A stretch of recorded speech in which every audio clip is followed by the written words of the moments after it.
Hello everybody and welcome. My name's Eric Morehouse, captivating you with my experience of planting Zoysia from seed. And I'll tell you, it all starts with the prep. Before the dirt arrived 20 days out, I decided I was going to kill the lawn.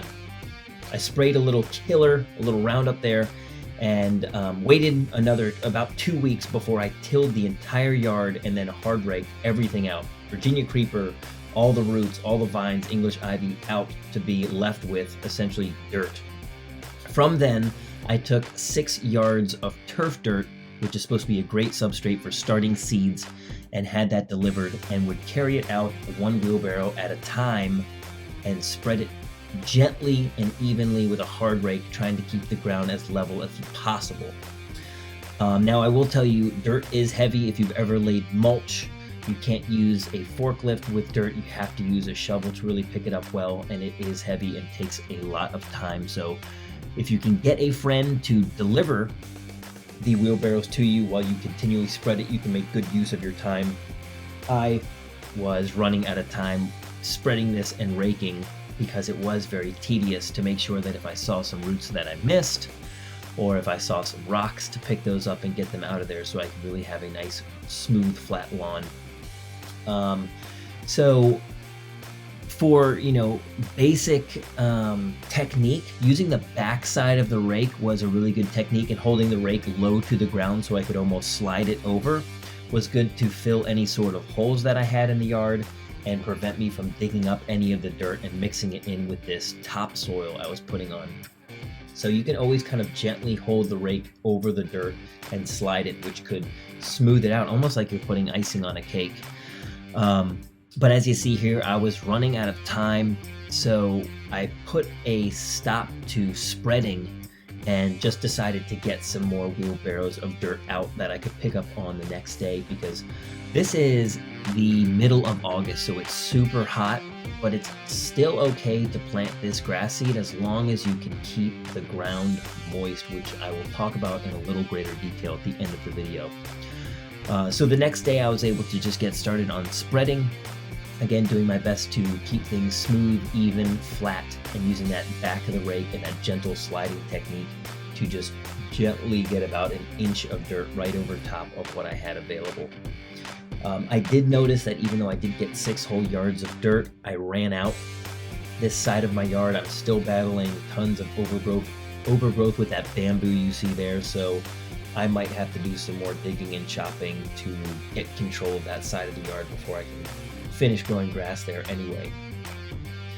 Final stage, I took what was called seed starter fertilizer, shook that all over the yard, and then I took my oregano shaker to disperse these Zoysia seeds, because these things are so small that you really have to just shake them out there like you're putting salt on your vegetables. Give you an update on the Zoysia grass project. We are day 2, and as you see, I've got things watering. I feel like that's one of the biggest hurdles why people don't really want to plant this grass. I would say some view it as expensive because you only get a 2-pound bag of this stuff that covers about 2,000 square feet for $80. So when you kind of compare it, you think, oh my gosh, that's so expensive. But it actually does pretty good coverage and isn't really that much expensive when you look at regular grass seeds and you talk about the weight. That a lot of times the weight of the grass seed that you're getting is more seed coating than it is actual seed, versus with the Zoysia grass, you could just get the seeds. And I'll tell you, they are so small. What I had to do to spread them is I put them in my oregano shaker. I dumped out my oregano, put the seeds in there, and literally just shook it out all over the grass and then rake through it.